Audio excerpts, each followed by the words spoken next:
दिल से बुला के दे। आएगा मेरा सांवरा दिल से बुला के दे।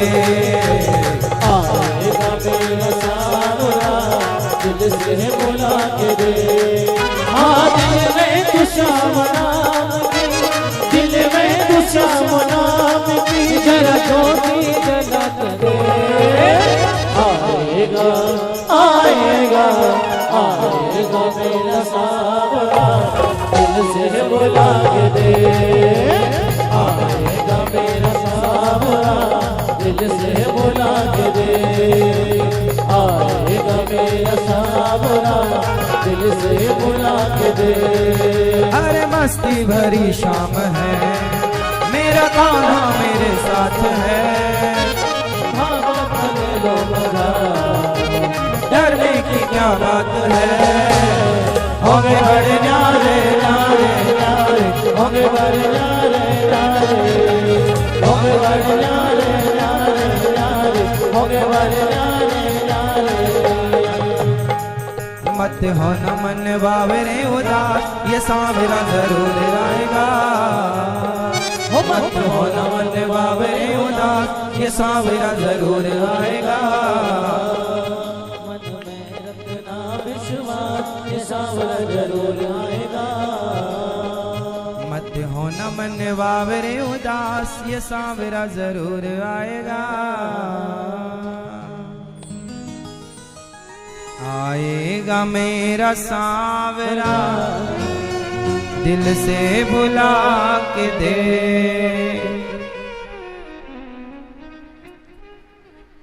तो भगवान तब आएंगे जब विश्वास होगा। मन में रखना विश्वास, ये सांवरा जरूर आएगा। अच्छा बताओ, किस किसने विश्वास से बुलाया तो आए? नाम बताओ, किस किसने बुलाया तो आए? किसने बुलाया? प्रहलाद जी ने बुलाया, आए? आए? बता मेरी माँ, प्रहलाद जी ने बुलाया ना, आए। और किसने बुलाया? और द्रौपदी ने बुलाया, द्रौपदी ने बुलाया, मीरा ने बुलाया, नरसिंह मेहता ने बुलाया, कर्माबाई ने बुलाया, रैदास जी ने बुलाया, रसखान जी ने बुलाया, सूरदास जी ने बुलाया, कबीरदास जी ने बुलाया, तुलसीदास जी ने बुलाया, श्री नामदेव जी ने बुलाया। बुलाया, शक्कोबाई ने बुलाया, गोरा कुम्हार ने बुलाया,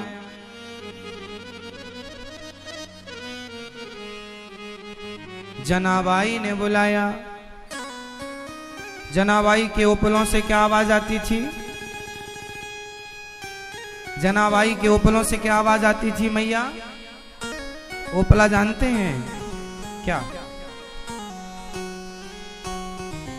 गाय का गोबर, सूखा हुआ कंडा। जनाबाई के कंडों से आवाज आती थी। क्या आवाज आती थी? जनाबाई जो हाथ से कंडे बनाती थी ना, उन्हें कान में लगाओ तो आवाज आती थी क्या? विठ्ठल विठ्ठल विठ्ठला, पांडुरंग विठ्ठला, विठ्ठल विठ्ठल विठ्ठला, पांडुरंग विठ्ठला, विठ्ठल विठ्ठल विठ्ठला, पांडुरंग विठ्ठला, विठ्ठल विठ्ठल विठ्ठला, पांडुरंग विठ्ठला। तो विठ्ठल विठ्ठल की ध्वनि निकलती थी जनाबाई की ओपलों से, कंडों से। इसलिए जिसने बुलाया उनके लिए आए, पर बुलाना पड़ेगा, एक शर्त है। किससे बुलाना पड़ेगा? विश्वास से। आपकी यहां बैठे बैठे अमेरिका में बात हो सकती है, लेकिन चाहिए क्या? मोबाइल यंत्र चाहिए। जैसे यंत्र के द्वारा आप अमेरिका में बात कर सकते हैं, वहां बैठे व्यक्ति को वीडियो कॉल के द्वारा देख सकते हैं, यंत्र एक माध्यम है। उसी प्रकार से भक्त और भगवान को मिलने और मिलाने में विश्वास एक माध्यम होता है। यदि विश्वास का यंत्र है, विश्वास रूपी मंत्र है, तो ईश्वर से मिला जा सकता है। अब विश्वास नहीं है, अब मोबाइल नहीं है, फिर बात कैसे होगी भाई? इसलिए विश्वास चाहिए। सतचित आनंद, भगवान में आनंद है, संसार में सुख है तो उल्टा दुख भी मिलता है। भगवान में आनंद है, इसलिए आनंद का उल्टा क्या है? आनंद का कोई उल्टा नहीं। इसलिए ईश्वर आनंद के सागर हैं, जो विश्व की उत्पत्ति पालन संहार करते हैं, सारे दुखों से हमें बचाते हैं। एक सज्जन हमसे बोले, महाराज जी यदि भगवान होते तो आजकल लोग इतने दुखी क्यों हैं? कोई रो रहा है, कोई चीख रहा है, कोई गरीबी से जूझ रहा है, कहीं कुछ कहीं कुछ, कहीं सूखा पड़ रहा है, कहीं बारिश से डूब रहा है कोई। ऐसा क्यों है? बीमारियां पड़ रही हैं, लोग मर रहे हैं। यदि भगवान है तो ये सब क्यों हो रहा है? भगवान बचा क्यों नहीं रहे? क्यों? अच्छा ये बताओ,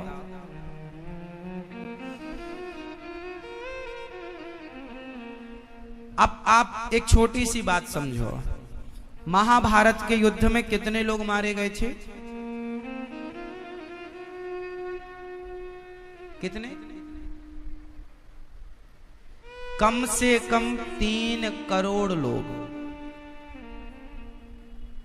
कम से कम करोड़ों लोग मारे गए। महाभारत के युद्ध में कितने लोग मारे गए? करोड़ों। अब आप सवाल कीजिए, कोरोना आया, उस कोरोना में करोड़ों लोग नहीं मरे हैं। महाभारत में करोड़ों लोग मरे। अब आप कहो कि जब भगवान है तो ऐसे लोग मरते क्यों हैं, भगवान बचाते क्यों नहीं? तो एक बात बताओ, महाभारत के युद्ध में तो खुद भगवान श्री कृष्ण मौजूद थे वहां पर, फिर भी लोग मर रहे हैं। अब आप सवाल कर सकते हैं कि जब भगवान है तो बचा क्यों नहीं रहे हैं? देखो, जो कर्मों का लेखा जोखा है, जो आपकी मनमानी है,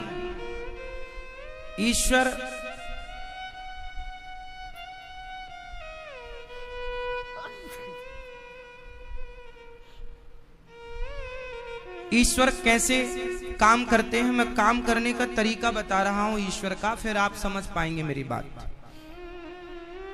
आप जब एग्जाम देते हैं 10वीं का, 12वीं का, कोई भी, तो एग्जाम जब आप देते हैं ना, तो आप जो लिखते हैं कॉपी में, वहां पर आपने देखा होगा टीचर घूमते रहते हैं, वो देखते हैं कि हम क्या लिख रहे हैं, सही लिख रहे हैं, गलत लिख रहे हैं, वो सब देख रहे हैं। क्या आपको टीचर रोकता है कि ये गलत लिख रहे हो, सही लिखो? और आप सही लिख रहे हैं तो पीठ पर हाथ मारता, वाह वाह वाह वाह वाह वाह, बहुत सुंदर लिख रहे हो, तो हाथ मारता एग्जाम के टाइम पर जोर से नहीं। एग्जाम के टाइम पर जब बच्चे अपनी कॉपी में फाइनल एग्जाम दे रहे होते हैं, लिख रहे होते हैं, उस समय टीचर वहां पर होते हैं, वो कुछ भी नहीं कहते। आप अच्छा लिख रहे हैं, बुरा लिख रहे हैं, सही लिख रहे हैं, गलत लिख रहे हैं, वो केवल देखते हैं। एग्जाम आप आज देंगे तो परिणाम महीने भर बाद आएगा। हाँ या ना? टीचर कुछ कहेगा। इसी प्रकार जब आप बुरा कर्म करते हैं, अच्छा कर्म करते हैं, तो ईश्वर, आप बुरा कर्म करते हैं तो भगवान रोकते नहीं है, टीचर की तरह। अच्छा कर्म करते हैं तो पीठ नहीं थपथपाते। आप अभी कर्म करो, स्वतंत्र हो आप कर्म, ये कर्म भूमि है, कर्म करो, लेकिन कर्म तुम्हारा होगा, फल मेरा होगा, परिणाम मेरा होगा। कर्मण्येवाधिकारस्ते मा फलेषु कदाचन। कर्म तू कर, फल मैं दूंगा। बताओ कर्म करने के लिए आप क्या हैं? मैया आप बताओ, आप क्या कर सकती हो? आपके बगल में बैठी बहन से पूछो, बेटा आप क्या कर सकते हैं? आपके हाथ में कर्म है या फल है कर्मों का? क्या है आपके हाथ में? कर्म है। आपके हाथ में क्या है बेटा? कर्म। हमारे हाथ में क्या होता है? केवल कर्म। अब कर्म हमने जो किया उसका फल किसके हाथ में है? अब बताओ किसके हाथ में है? ईश्वर। इसलिए जो भी हमारे साथ होता है, अच्छा या बुरा, वो हमारे किसी ना किसी जन्म के, किसी ना किसी समय के कर्मों का फल है। अब आप कहो भगवान ने हमें इतना दुख दिया, भगवान ने नहीं दिया, तुम्हारे किसी ना किसी टाइम का कर्म फल है ये।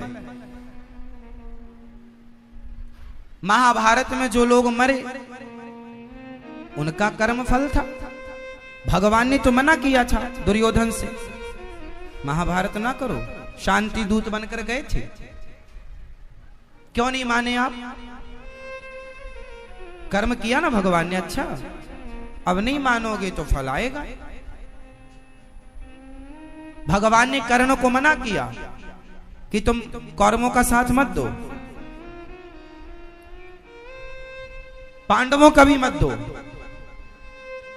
दूर जाओ, ना करो युद्ध, क्योंकि तुम गलत व्यक्ति का साथ दे रहे हो। जो व्यक्ति किसी की बहन बेटी के कपड़े उतारता हो वो आदमी सही नहीं हो सकता। और कर्ण तुम अच्छे हो, तुम्हें ऐसे लोगों का साथ नहीं देना चाहिए। भगवान ने बर्बरीक का सिर काटा, क्योंकि बर्बरीक से पूछा कि तुम किसका साथ दोगे? बोले जो हारता रहेगा उसका साथ दूंगा। भगवान ने सिर काट दिया कि हारेगा तो दुर्योधन, तो क्या तुम दुर्योधन के साथ ही बनोगे? इसलिए सिर काट दिया। गलत का साथ ही, समझ में आ रही है? गलत का।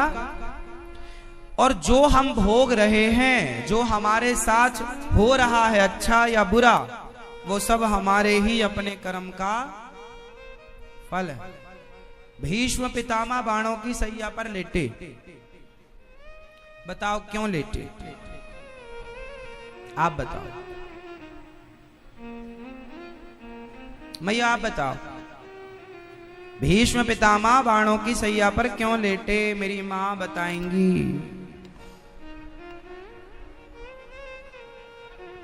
द्रौपदी के चीरहरण में सहयोगी थे, ठीक है, खड़े तो थे ही ना, सहयोग तो नहीं किया पर खड़े थे, ठीक है, इससे आप इच्छा ही मानेंगे और क्या कहेंगे। पितामह को चाहिए था कि 2-4 थप्पड़ मार के दुशासन को द्रौपदी की लाज बचाते, नहीं बचाए। आपकी बात सही है, लेकिन एक कारण और है। हाँ, भीष्म पितामह ने कुछ जन्म पहले, फिर से दोहराओ, कितने जन्म पहले? कुछ लोग कहते हैं 100 जन्म पहले, कुछ लोग कहते हैं 21 जन्म पहले। तो 21 और 100 की संख्या में ना जाएंगे, बस कुछ जन्म पहले भीष्म पितामह ने एक सांप को, सर्प, स्नेक को उठाकर कांटों के ढेर में फेंका। तड़प तड़प करके सांप मर गया, जिसके कारण तुमने कर्म किया किसी जन्म पर और फल मिला किसी जन्म में। तो आपके जो आज फल मिल रहा है अच्छा या बुरा, वो किसी ना किसी जन्म का फल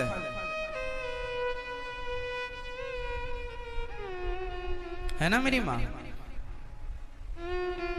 इसलिए जो हमें मिले भगवान, अब आप कहे अरे भगवान दोषी हैं, भगवान थोड़ी दोषी है। भगवान है तो रोका क्यों नहीं? अरे एग्जाम आप देते हैं, टीचर रोकता है क्या कि तुम मत लिखो ये? अरे तुम लिखो अच्छा बुरा सही गलत, एग्जाम आज दो फल बाद में आएगा। टीचर रोक दे तो एग्जाम किस बात का भाई? इसलिए आप अपना कर्म करो मेरी मां। इसलिए कहते हैं अच्छे कर्म करो, बुरे का परिणाम बुरा आज नहीं दिख रहा है, अच्छा है। ईश्वर ना तुरंत नहीं देते। बच्चे ने आज एग्जाम दिया है ना, तो आज दिया तो आज ही रिजल्ट नहीं आएगा, थोड़ा 10वीं बारी में तो टाइम लगता है। और अन्य परीक्षाओं के भले तुरंत, आज जो कंप्यूटरी है वो तुरंत परिणाम आ जाता है, तुरंत आने वाली भी है कि आपने किया तुरंत नंबर आ गया। पर हम वो एग्जाम की बात करते हैं जो 15 दिन बाद 20 दिन बाद आता है। ईश्वर आज जो आप कर रहे हैं अच्छा बुरा आएगा। God mills grind slow but sure. ऐसा नहीं कि आएगा ही नहीं, आएगा। इसलिए कहता हूं दुर्योधन को बड़ा मजा आ रहा था, उतार दो द्रौपदी के कपड़े, वाह वाह उतार दो, सारे कपड़े उतार दो, दुशासन सारे कपड़े निर्वस्त्र करो द्रौपदी को। बड़ा मजा आ रहा दुर्योधन को, आहा खूब हंस रहा है, तमाशा देख रहा। आजा आजा आजा मेरी जंघाओं पर बैठ जा, आओ इसके कपड़े उतार दो और मेरी जंघाओं पर बिठाओ। बड़ा मजा आ रहा दुर्योधन को। पाप करने में कितना मजा आता, क्यों? और जब परिणाम आएगा 15 साल बाद, दुर्योधन ने द्रौपदी से कहा कि मेरी जांघों पर आकर बैठ जाओ, कपड़े उतार दो, निर्वस्त्र कर दो दुशासन। जिस दिन दुशासन ने द्रौपदी के कपड़े पकड़े थे ना, उस दिन से 15वें साल दुर्योधन का, कौरवों का सर्वनाश हो गया। ओनली 18 दिन में। कितने दिन में? 18 दिन में करोड़ों लोग मारे गए।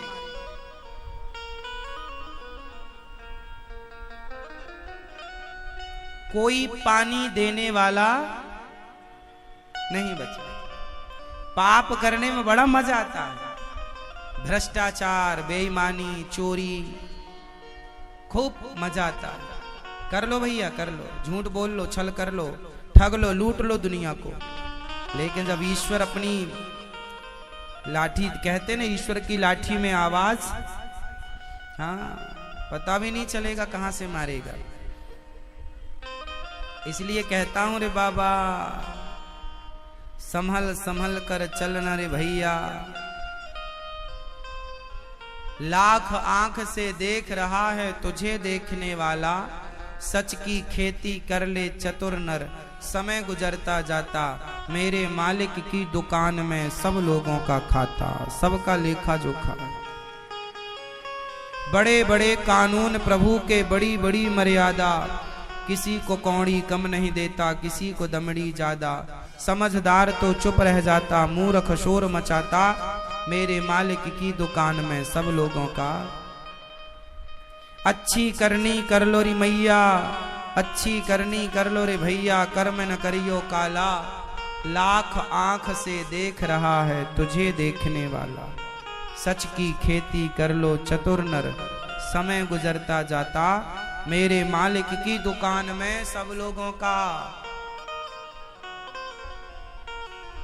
सबका पैन कार्ड बना हुआ है ईश्वर की दुकान में, सबका नंबर चढ़ा हुआ है।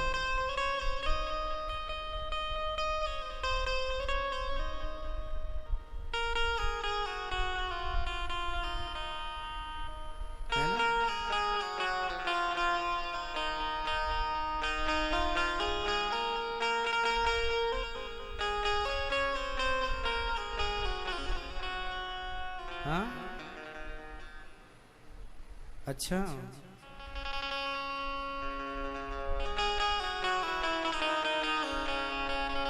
इसलिए हम कहते हैं बुरा कीजिए बुरा होगा, भला कीजिए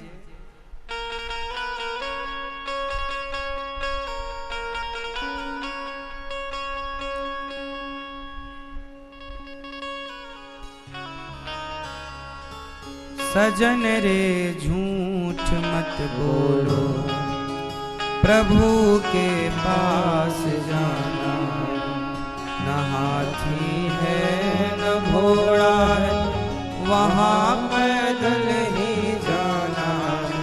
सजन रे झूठ मत बोलो, सजन रे झूठ मत बोलो, प्रभु के पास जाना है, न हाथी है न घोड़ा है, वहाँ पैदल ही जाना है।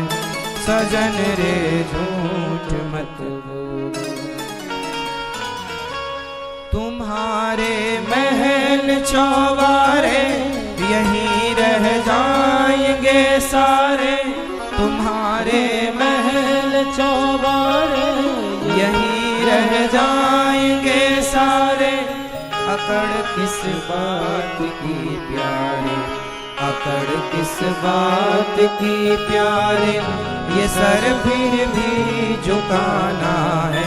सजन रे झूठ मत बोलो, प्रभु के पास जाना है, न हाथी है न घोड़ा है, वहाँ पैदल ही जाना है।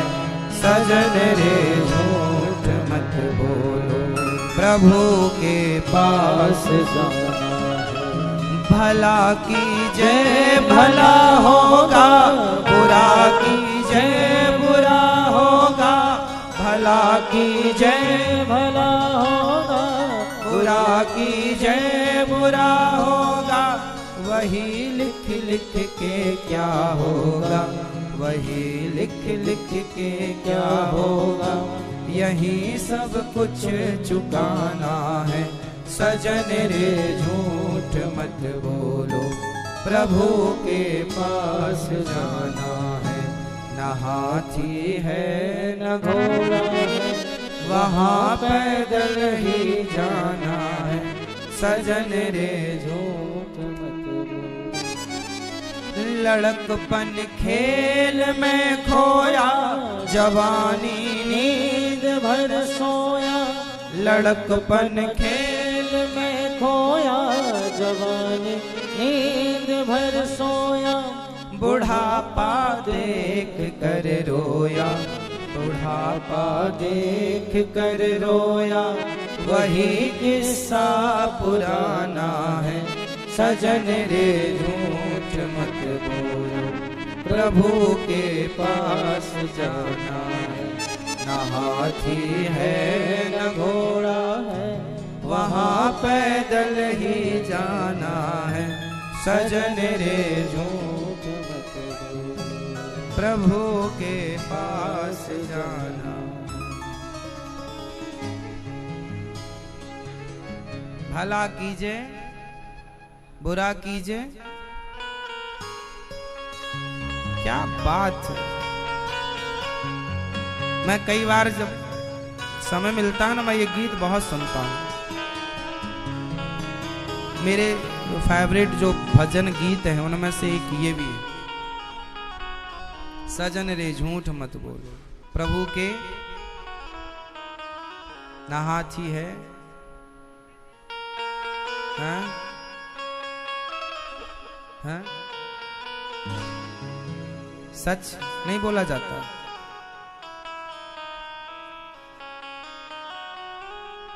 चलो बैठो, बता रहे हैं।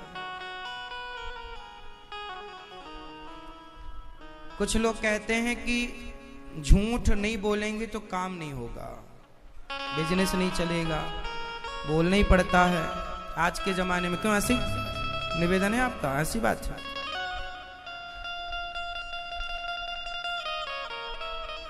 कितना भी नुकसान हो जाए, क्या जाएगा? जब हम मरेंगे तो कुछ नहीं जाएगा, तो मरने के बाद सब छूटेगा, तो जीते जी छूट जाए तो छूट जाए, सब छूट जाए पर सत्य न छूटे। हरिश्चंद्र मर गए, बिक गए बाजार में, पर सत्य को नहीं छोड़ा। दशरथ जी मर गए, सत्य को नहीं छोड़ा। प्राण जाए पर वचन। आज के लोग क्या कहते हैं, कुछ लोग, महाराज जी झूठ नहीं बोलेगी दुकान नहीं चलेगी। तुम कह रहे हो झूठ नहीं बोलेंगे दुकान नहीं चलेगी, अरे झूठ बोलने से तुम्हारी दुकान इतनी चलती है तो सच बोलने से और कितनी चलेगी। तुम्हें झूठ पर विश्वास है, सच पर विश्वास नहीं।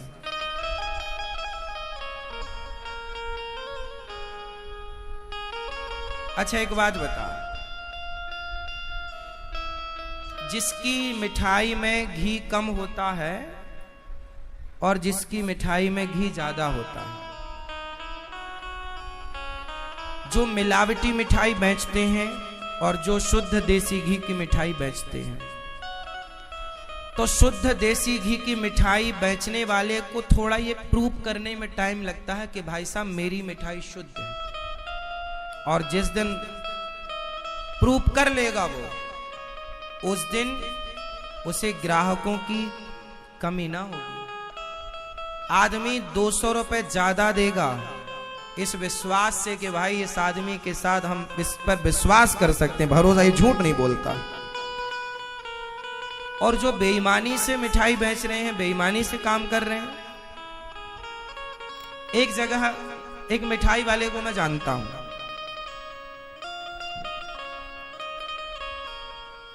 पूरे क्षेत्र की मिठाई वाले ना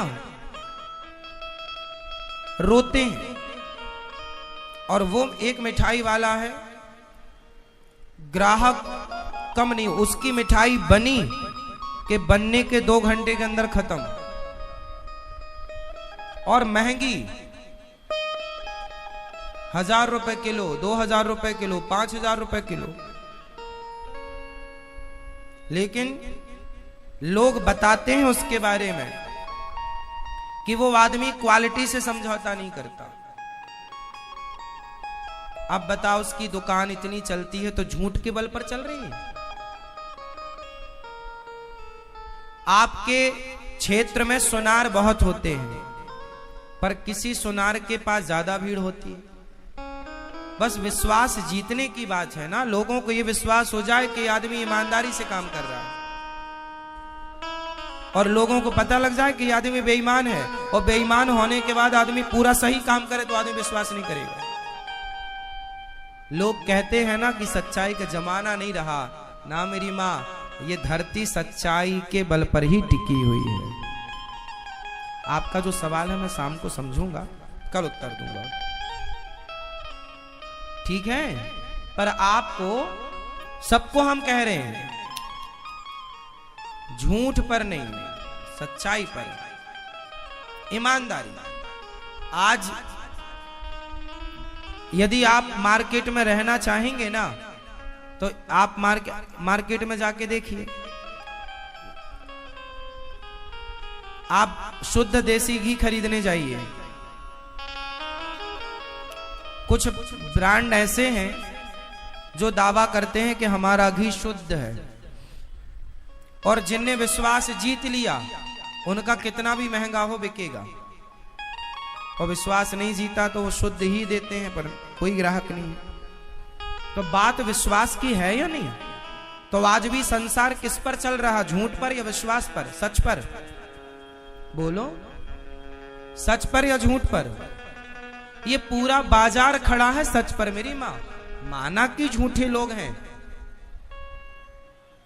लेकिन रीढ़ की हड्डी झूठ नहीं है, रीढ़ की हड्डी तो सच है।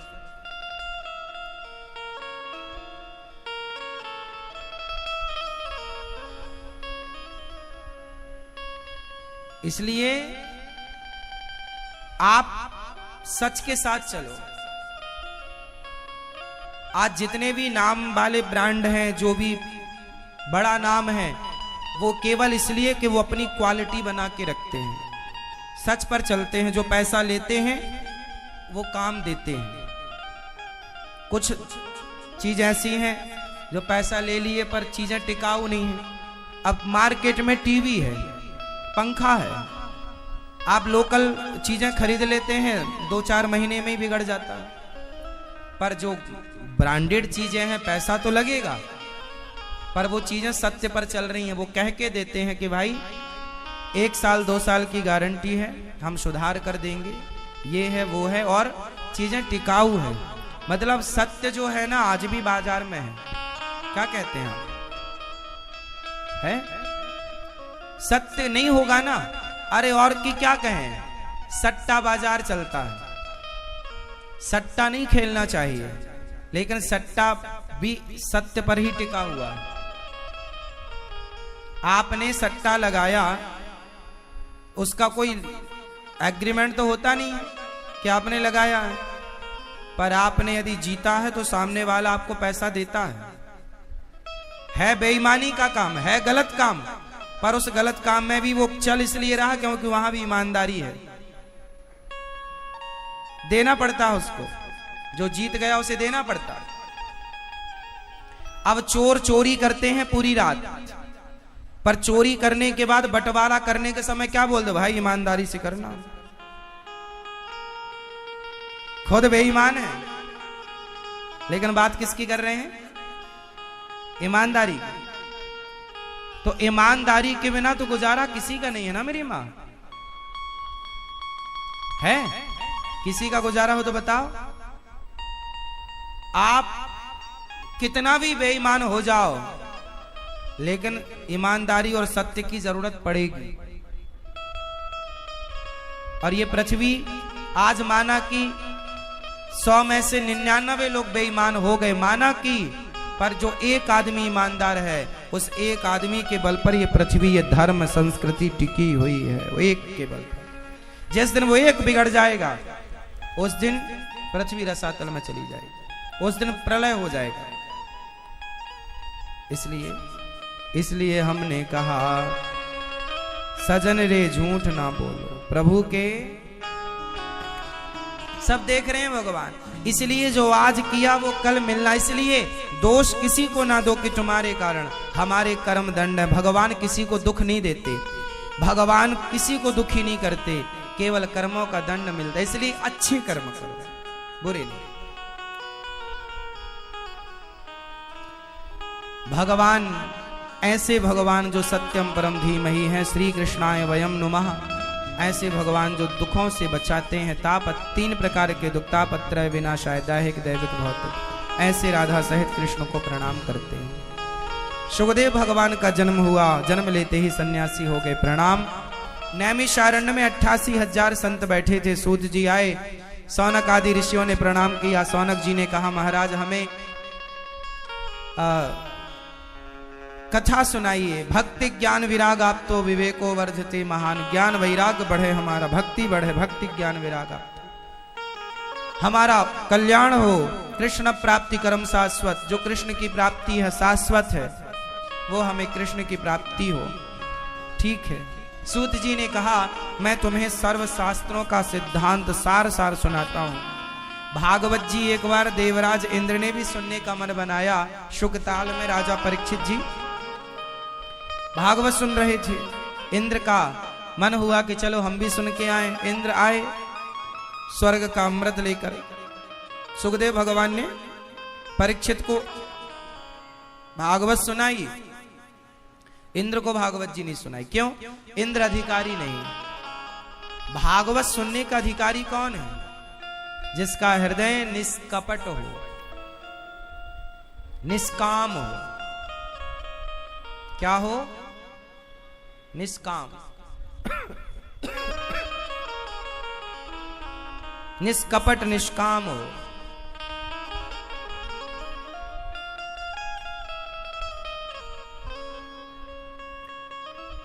परीक्षित जी ने भागवत सुनी, 7 दिन में मोक्ष हो गया। इंद्र को लगा सुखदेव भगवान ने मुझे वंचित रखा।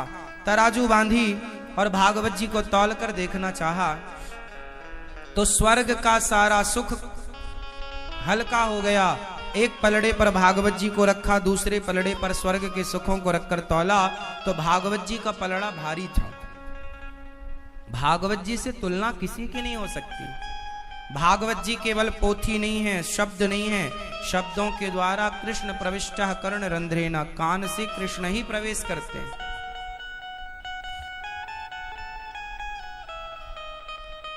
कौन प्रवेश करता है? कृष्ण।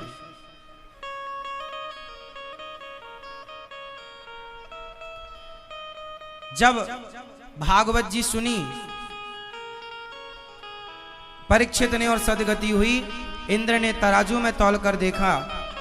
जब भागवत जी से भगवान प्रकट हुए तब इंद्र चरणों में गिर पड़े, प्रभु क्षमा।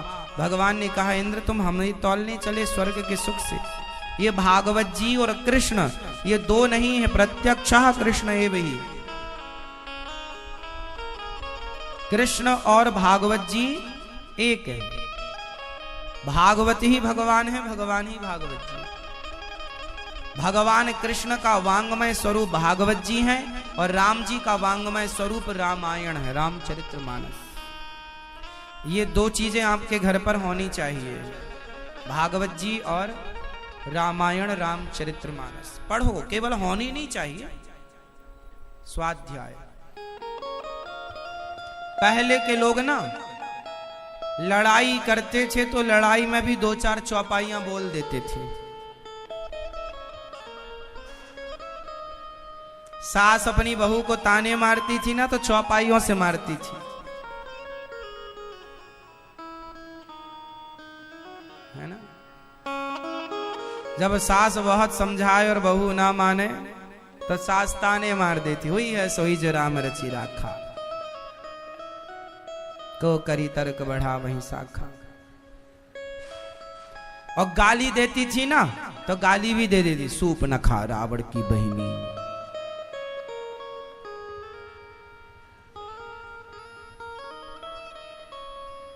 मतलब चौपाइयों से उनकी बातें हो जाती थी, अलग से कुछ करने की कहने की जरूरत। चौपाई, इसलिए रामचरितमानस पढ़ने की आवश्यकता है, समझने की आवश्यकता। आजकल ना बच्चे, आजकल ना पढ़ाई खत्म हो गई। अब आप ना 100 लोगों में से 99 लोगों को मोबाइल चलाते देखते हैं। 1% लोग, 1% नहीं साहब, एक भी आधा करो आप, एक के भी 4 टुकड़े करो और 4 में से 1 टुकड़े को आप कहो कि हाँ वो %, मतलब 1 का चौथाई कर लो। आज पढ़ने वालों की संख्या कम है, सब पुस्तकें धरी की धरी दीमक लग रही है। समय पहले के लोग खूब पढ़ते थे। पहले के लोगों को ना जो अनपढ़ होते थे उन्हें भी बड़ा ज्ञान होता था। पहले के लोगों के जीवन में शांति थी, सुख था, सुकून था। आज के लोगों के जीवन में सुकून नहीं है, शांति नहीं है। पैसा पहले नहीं था पर सुकून भरी जिंदगी थी, आनंद था। आजकल पैसा है, सुकून नहीं है। पैसा पैसा मर गया पैसा। इसलिए तुम मर जाओगे ना तो तुम्हारे ऊपर भी लोग पैसे बरसाएंगे। राम नाम सत्य है, ये पैसा ले भैया, मर गया तेरा भी मनो तो ले जा, ले। सारी जिंदगी पैसा पैसा किया है। इसलिए मुर्दे के ऊपर क्या बरसाते हैं? आपके यहां है परंपरा, है ना? ये तो कह रहे हैं पैसे बरसाते हैं, सिक्के,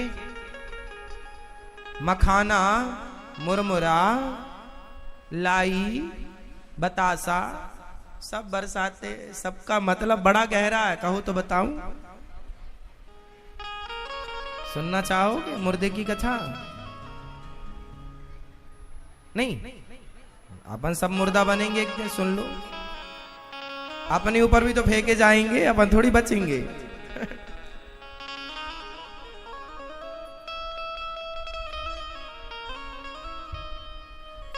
लेकिन अपन समझ लो, सीख लो।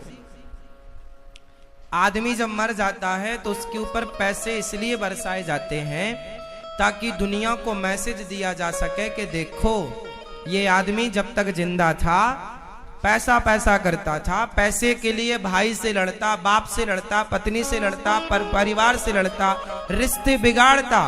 अब इसकी छाती में पैसे पड़े हैं, तेरी दम है तो उठा के दिखा, उठा तेरी हिम्मत हो तो। पैसे के लिए रिश्ते बिगाड़ता रहा। इसलिए ये मैसेज है कि रिश्ते बड़े होते हैं, पैसा बड़ा नहीं होता। रिश्ते महत्वपूर्ण होते हैं, पैसा महत्वपूर्ण नहीं होता। पैसे आ जाएंगे, पैसे चले गए तो आ जाएंगे, पर रिश्ते चले गए। बोलो हाँ। आज आदमी गरीब है, कल अमीर हो सकता है, लेकिन आज रिश्ता हमारा और आपके रिश्ते में खटास पड़ गई ना साहब, तो फिर इस जीवन में फिर वो खटास जाती नहीं। क्यों जी? सही। इसलिए तो कहा है रही मन धागा प्रेम का, मत तोड़ो चटिकाए, टूटे से फिर ना जुड़े, जुड़े तो गांठ। हमारे ऋषि मुनियों ने कितनी गहरी बातें कितने अच्छे शब्दों में पिरो के लिख दी। इसलिए मुर्दे के ऊपर पैसे बरसाने का रहस्य समझ रहे हैं। हाय पैसा ना करो, रिश्तों को महत्व दो। पिता की सेवा, माँ की सेवा, पत्नी का सम्मान, पति की सेवा, बच्चों को संस्कार। रिश्ते बड़े होते हैं। आजकल लोग ना पैसों के लिए भाई भाई का रिश्ता टूट जाता है। अरे पैसा तो कल आ जाएगा साहब, जगा दो दादाजी को।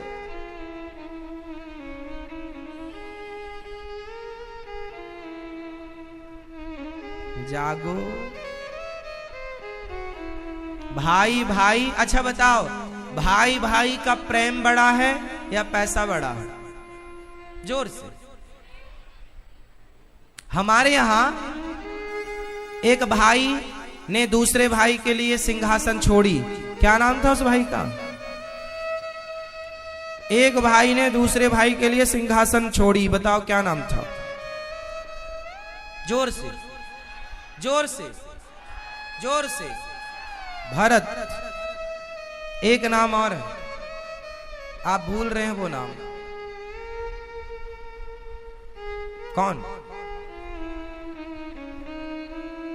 भरत जी का नाम आपने लिया, बिल्कुल सही उत्तर है, पर एक नाम और।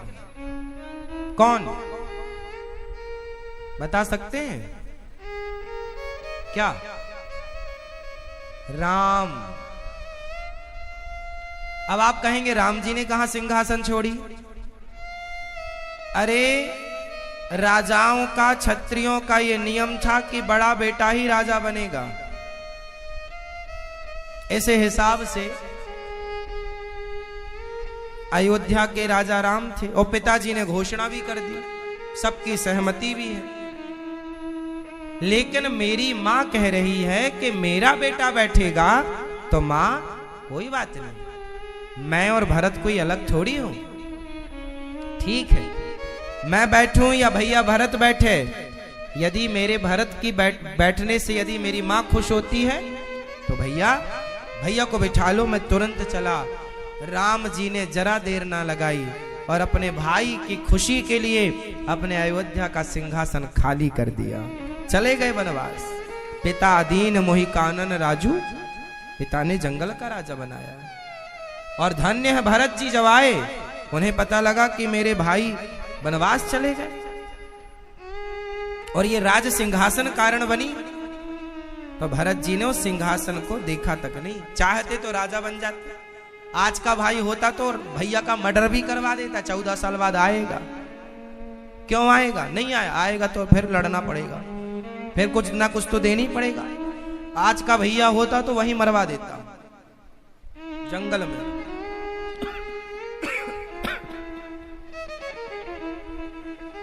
धन्य है भैया भरत। अब रामचरितमानस पढ़ेंगे तुम्हारे बच्चे तो भरत और राम जैसे पुत्र बनने की कोशिश करेंगे। अब पढ़ेंगे नहीं तो क्या बनेंगे? एक बात बताओ, भागवत जी, रामचरितमानस, राम जी का चरित्र, कृष्ण जी का, ये क्या है? बताओ क्या है ये एक सांचा है। सांचा, सांचा जानते हैं? सांचा ईंट का सांचा होता है। भट्टे वाले, ईंट बनाने वाले उस सांचे पर माटी डालते हैं, ईंट उस सांचे की तैयार।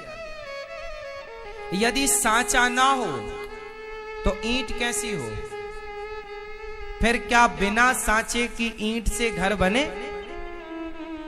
बन सकता है?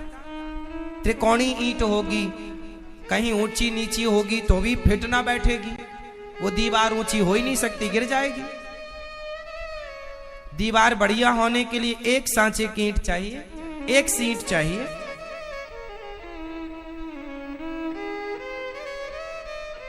ईंट भी दुनिया में होनी चाहिए।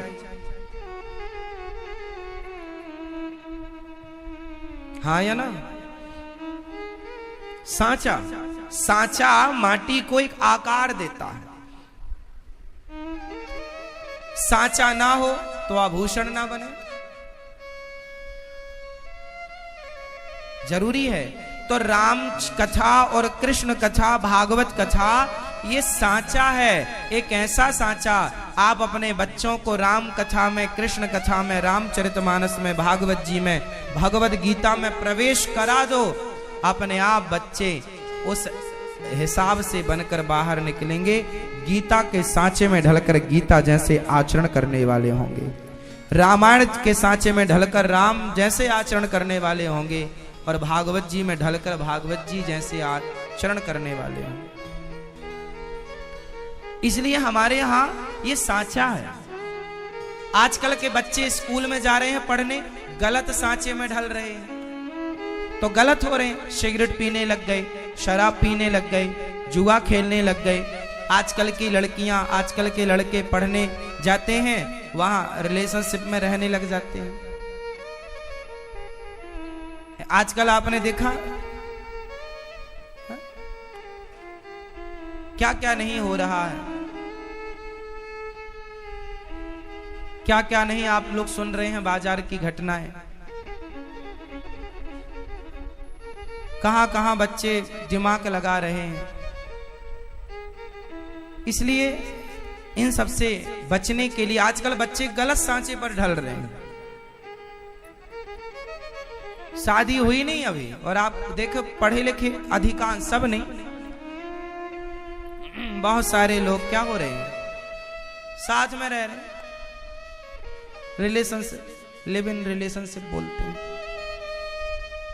एक ही कमरे में रहते हैं दोनों, लड़का लड़की, कहते हैं हम पढ़ रहे हैं, लो भैया अच्छी पढ़ाई।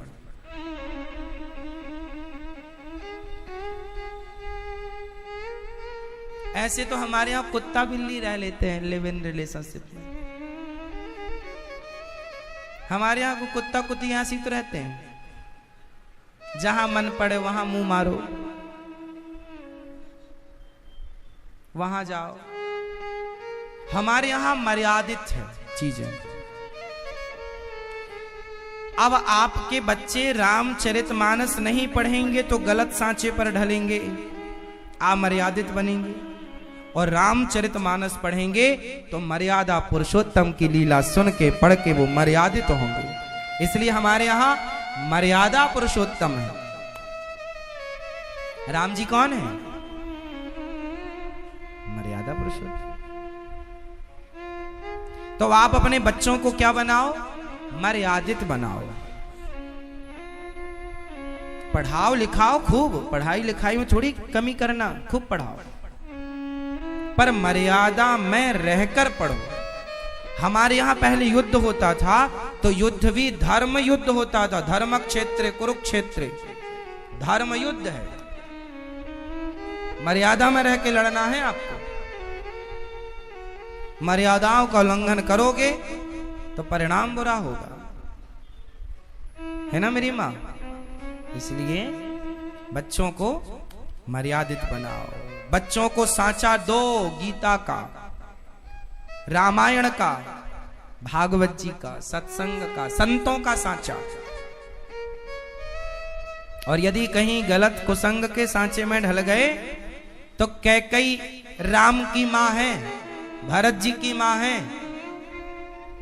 राम को खूब दूध पिलाया है मां कैकई ने अपना, लेकिन कुसंग के सांचे में ढल गई मां मंथरा के सांचे पर, नाश कर लिया अपना।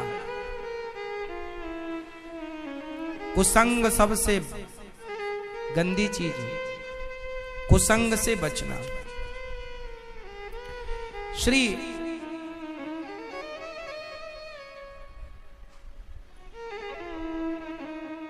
एक बार 88,000 संत सूत जी ने शौनक आदि ऋषियों को सुनाया। भागवत जी सुन के अभिमान इंद्र का चूर हुआ। एक बार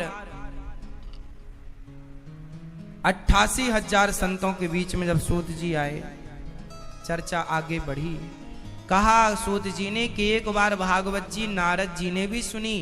नारद जी सारे तीर्थों का भ्रमण करने गए, शांति नहीं मिली। वृंदावन आए तो वृंदावन में कुदास कन्या को देखा। कौन हो देवी? अहम भक्ति ऋतिख्याता इमऊ में तनयऊ में, तो मेरा नाम भक्ति, ये मेरा बेटा ज्ञान, ये वैराग्य। इमऊ में तनयऊ मतऊ ज्ञान वैराग्य नामानऊ काल योगे न जर्जरऊ। काल के प्रभाव से मैं जर्जर हो गई हूं।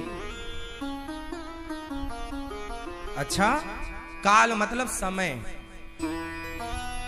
समय बड़ा बलवान है। बताओ किसकी चलती है, आपकी या समय की? बोलो मेरी मां।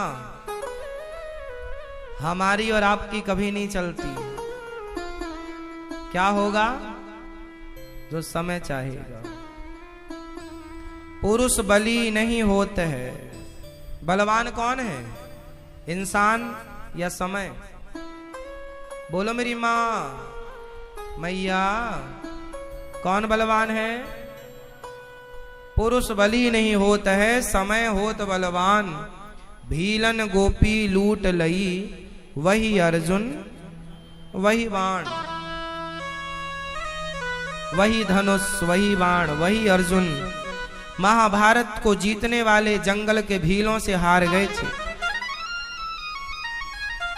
समय कभी जिताता है तो समय कभी, इसलिए हार जीत दोनों के लिए तैयार रहिएगा। हानि और लाभ दोनों के लिए रेडी रहिएगा। हमेशा हार ना होगी और हमेशा जीत ना होगी। हमेशा हानि ना होगी और हमेशा लाभ ना होगा। हमेशा दिन ना रहेगा, हमेशा रात ना रहेगी।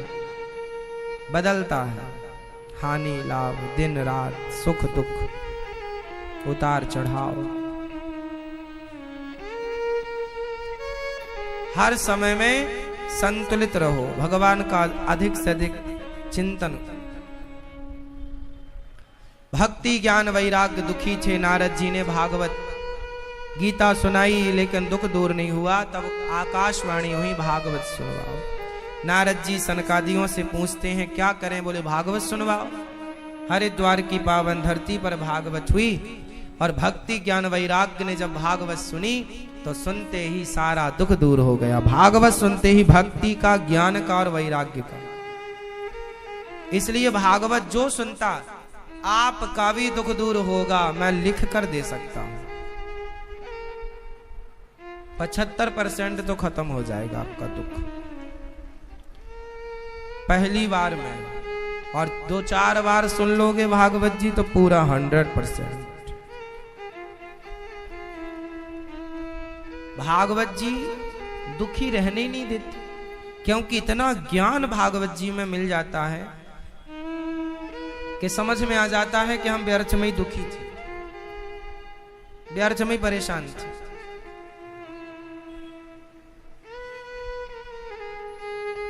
है ना मेरी मां?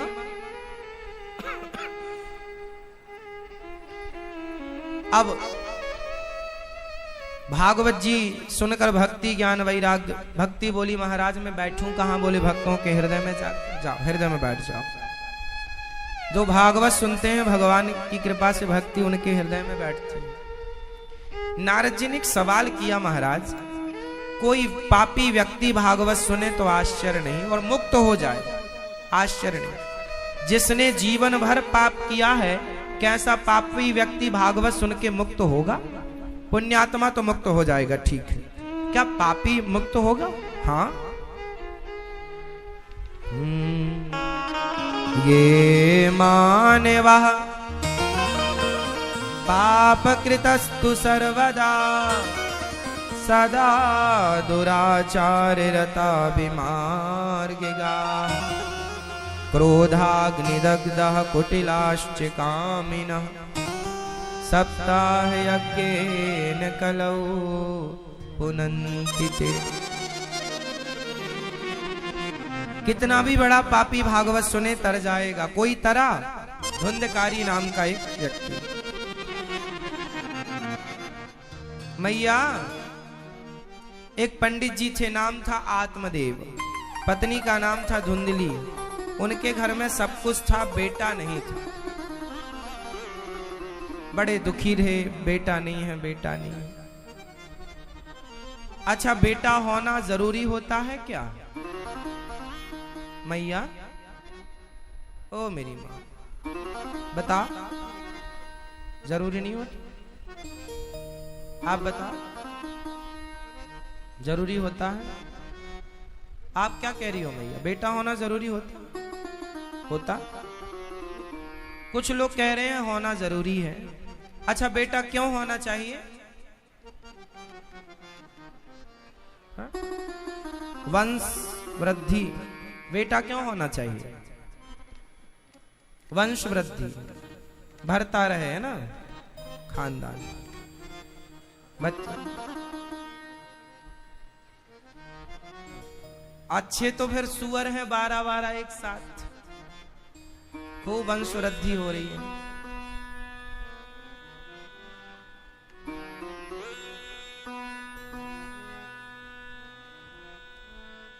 बच्चा होना चाहिए महाराज, वंश वृद्धि हो। किसका वंश रहा है, लिखवाओ जरा मुझे। दुर्योधन का वंश कहां है? रावण का वंश कहां है? पांडवों का वंश आज कहां है? आगे चला, चलते चलते कहीं ना कहीं जाके किसका वंश रहा? कौन रहा? पृथ्वी ही नहीं रहेगी, कुछ टाइम बाद रहेगा तुम्हारा वंश। प्रलय होगी तो पृथ्वी ना समाप्त होगी। भगवान करे आपके बच्चे हों, वंश वृद्धि आपने कहा होनी चाहिए, भगवान करे हो, लेकिन ये सही जवाब नहीं है। संतान क्यों होनी चाहिए? आपका उद्देश्य है बेटा महाराज इसलिए हो कि वंश बढ़ाए, उद्देश्य गलत है। सही उद्देश्य है बेटा क्यों होना चाहिए? बेटा वंश की वृद्धि, चैतन्य महाप्रभु का नाम सुना होगा, श्री चैतन्य महाप्रभु सुना है? नहीं सुना? श्री चैतन्य महाप्रभु, श्री चैतन्य महाप्रभु दो भाई थे। श्री चैतन्य महाप्रभु, गौरांग महाप्रभु, निमाई बोलते थे इनको। ये छोटे थे, इनसे एक बड़े भैया थे। बड़े भैया सन्यासी हो गए और अंत में श्री चैतन्य महाप्रभु के संतान नहीं हुई और ये भी सन्यासी हो गए। और भगवान से प्रेम इतना किया, इतना प्रेम किया कि आज इनका वंश होता तो शायद इतना ना जाना जाता जितना उनका प्रेम आज घर घर सुना और कहा जाता है। उनके प्रेम को लोग स्मरण करते हैं, उनसे लोग आज तक सीख रहे हैं। तो आपने जो कहा कि बच्चा बेटा इसलिए हो वंश बढ़ाने, ना, वंश की वृद्धि के लिए बच्चे ना पैदा करो आप लोग। जननी जने तो भक्त जने, जननी जोर से। जननी जने तो भक्त जने, या दाता या सूर, या से तो बंध्या भली, काहे गवावे नूर। आप बच्चे देना मेरी माँ, तो इस उद्देश्य से नहीं कि ये भी बच्चे ही पैदा करने में लगेगा। बच्चे पैदा करने में तो कुत्ता बिल्ली भी लगे हैं। आप बच्चे को जन्म देना तो इस उद्देश्य से जन्म देना कि मेरा बेटा भगवान की भक्ति करके भगवान के चरणों में प्रेम करेगा और भगवान को प्राप्त करेगा। या तो आपका बेटा शिवाजी बने, महाराणा प्रताप बने, गुरु नानक देव, गुरु गोविंद सिंह जी बने, या तो आपका बेटा आपकी बेटी झांसी की रानी बने, या तो आपकी बेटी मीरा बने, दुर्गावती बने। आप अपने बच्चों को या तो राष्ट्र प्रेमी बनाओ या तो भगवान का प्रेमी बनाओ। रही वंश वृद्धि तो बताओ, मुझे बताना, सवाल पूछ रहा हूं, उत्तर दो। नरसिंह मेहता जी का वंश कहां है? नरसिंह मेहता जी के वंश को कौन जानता है? नरसिंह मेहता जी को जानते हैं। उनके बाद उनके वंश की जरूरत ही नहीं पड़ी, उनसे ही उनका सारा वंश पवित्र हो गया, जो पहला था, उनकी भक्ति से। आप खुद ऐसा कर्म कर लो कि आपका वंश पवित्र हो जाए आपके भगवत प्रेम से, भक्ति से। जो ऑलरेडी बढ़ चुका है उसे पवित्र कर लो, और बढ़ाने से ठीक है, भगवान करे बढ़े भी, लेकिन भगवान के चरणों में प्रेम होना चाहिए। और बच्चे ऐसे हों जो भक्त हो। कैसे पुत्र हो आपका? भगवान का भक्त हो, भगवान का प्रेमी हो। जो बेटा भगवान का प्रेमी होगा वो अपनी सारी पीढ़ियों को, आज तक जितनी पीढ़ी होंगी सबको कृतार्थ कर देगा वो अपने पुण्य प्रताप से। एक लायक आत्मदेव जी के पुत्र, इसलिए जिनके बेटा नहीं होता आप उदास ना होया करो। बेटा नहीं होता तो गोविंद में मन लगाओ, भगवान ने कुछ सोचा होगा आपके लिए अच्छा, इसलिए आपके लिए भगवान जो करते हैं ठीक करते हैं। इसलिए भगवान दें तो खुश रहो, ना दें तो भी खुश। तेरे फूलों से भी प्यार, तेरे कांटों से भी प्यार। भगवान से डिमांड नहीं करनी चाहिए कि हमें ये दो, हमें वो दो। प्रभु आपकी मर्जी। भगवान का, हम भगवान से प्रार्थना करते हैं, प्रभु संतान ऐसी ना हो जो केवल वंश वृद्धि में लगी हो, बच्ची पैदा करने लगी हो। ऐसी संतान हो प्रभु जो अपने मन से सारे विकारों को हटाकर आपके चरणों में सच्चे मन से आपके चरणों में अपने आप को समर्पित करे। हे प्रभु, आपके श्री चरणों में समर्पित हो जाए, आपकी हो जाए, भगवान के चरणों में अनुराग हो। मीराबाई के बेटे का नाम बताओ। था मैया, था। आप लोग रोती हो, बेटा नहीं है, बेटा नहीं है, बेटा नहीं है। रो और रो। हो भी जाएगा तो तुम कौन सा गढ़ जीत लोगी? जिनके हैं वो कौन सी महारानी हो गई? है तो पप्पू की अम्मा ही।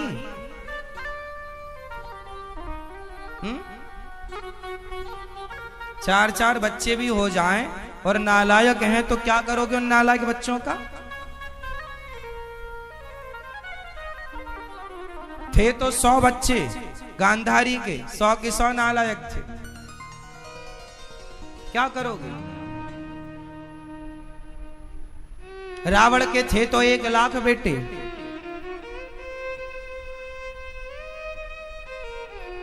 क्या कर लिया उसने? बेटा नहीं है तो लोग रोते हैं। अरे तुम बेटा नहीं है तो रोते हो। और मीरा कहती है गोविंद तुम नहीं मिले तो हम रो रहे हैं, कब मिलोगे, कब दर्शन दोगे। तुम बेटे की प्राप्ति के लिए रो रही हो, वो भगवान की प्राप्ति के लिए रो रही थी मीरा। अब आप बताओ कि आपका रोना सही है या मीरा का रोना सही था? जोर से। फिर तो क्यों तुम्हारा मन नहीं मानता? क्यों भगवान के लिए नहीं आंसू बहाते? क्यों उलझे पड़े हो संसार में? है तो बच्चे लोगों के, क्या कर रहे हैं बच्चे वाले?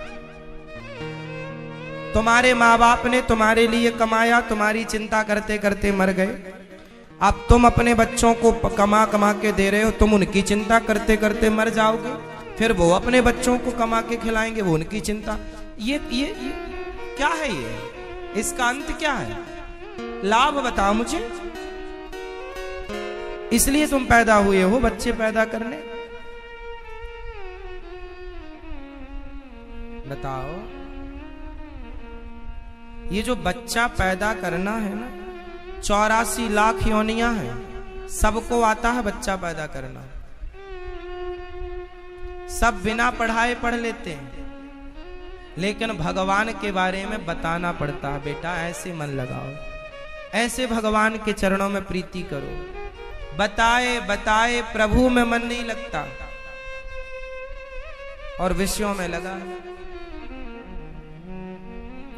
आज मैं आप लोगों से सवाल करता हूं, बताओ कितने बच्चे हैं आपके? हमने ये नहीं पूछा क्या है तीनों। अच्छा है, भगवान करे अच्छा खूब पैसा कमाए। 3 बेटियां हैं, तीनों डॉक्टर हैं। आप बताओ आपकी क्या है? एक बेटी है, एक बेटा है। आप बताओ मैया। एक बेटा है। अब इन तीनों मैयाओं के बेटा बच्चे हैं, बेटी है, बेटा है। अब बताओ आपको तो है ना सब? अब मिल गया ना आपको बेटा बेटी का सुख? क्या पा लिया आप लोगों ने? खुश हैं? खुश है? बस और कुछ पाना बाकी है अभी? अब कुछ पाना बाकी नहीं। सब देश के नागरिक हो तो हम भी देश के नागरिक हो, सच्चे। तो बताओ ये सब झूठे हैं क्या जो बैठे हैं? अच्छा ये बताओ, आपके बेटा बेटी है, पति है, सब खुश है, खूब बढ़िया घर है, सब कुछ है, खुश हैं आप अपनी जिंदगी से? अब क्या पाना बाकी आपके लिए?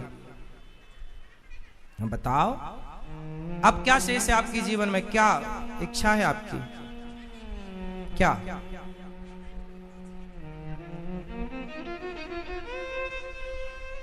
राजनीति, यहां भी विधायक बनने आई हो? वाह वाह वाह वाह वाह वाह, विधायक बनने आई है मैया। बोले हम राजनीति में हैं, हमें विधायक बनना है। अब बेटी हो गई, बेटी सेटल हो गई, बेटा है अपना, बेटा सेट है, खूब सब कुछ है। अब क्या करो? अब राजनीति, अब पावर चाहिए, पावर पावर। इन इच्छाओं का कोई अंत भी है? ये उम्र अब आपकी विधायक बनने की है?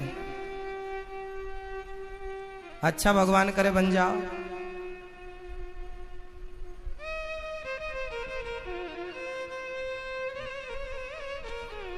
देखो आदमी की उम्र जितनी बढ़ती है, इच्छाएं उतनी बढ़ती। और याद रखना, जिसकी जितनी अधिक इच्छाएं होंगी वो उतना अधिक दुखी होगा।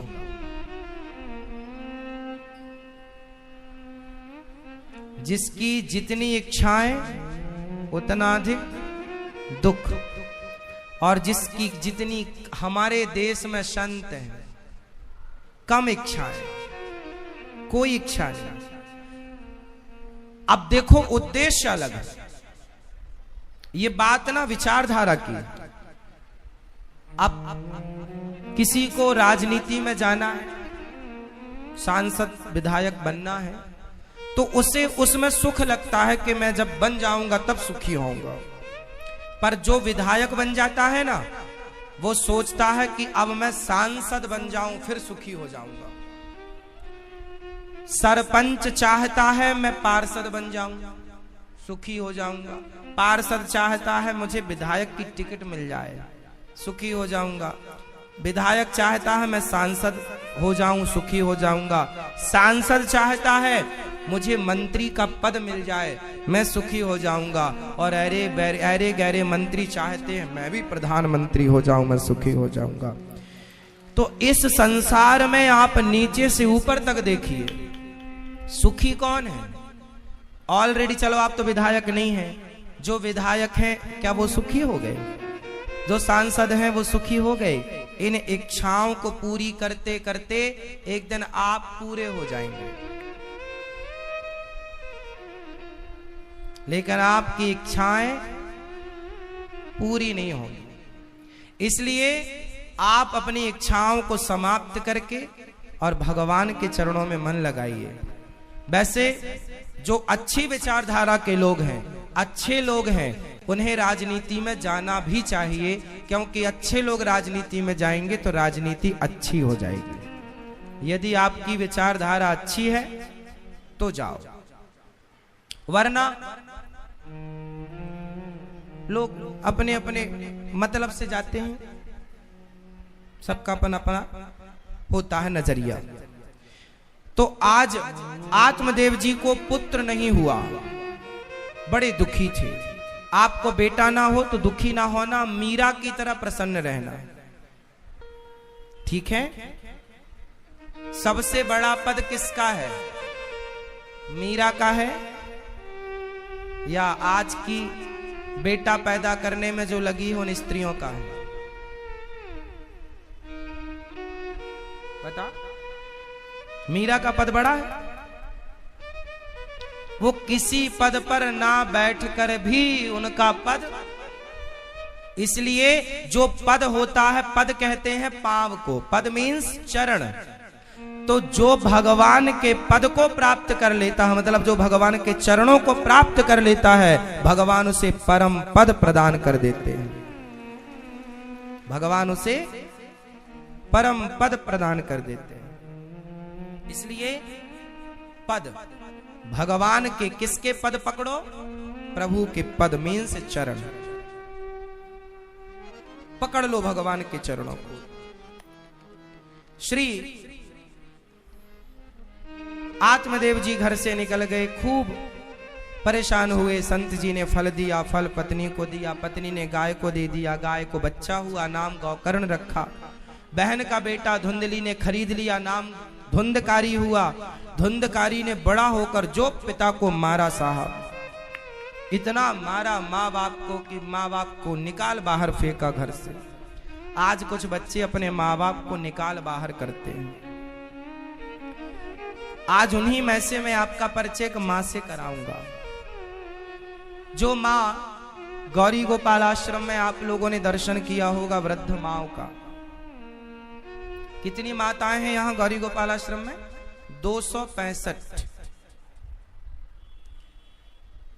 देखिए, इस धरती पर ना सेवा करने वाला बड़ा होता।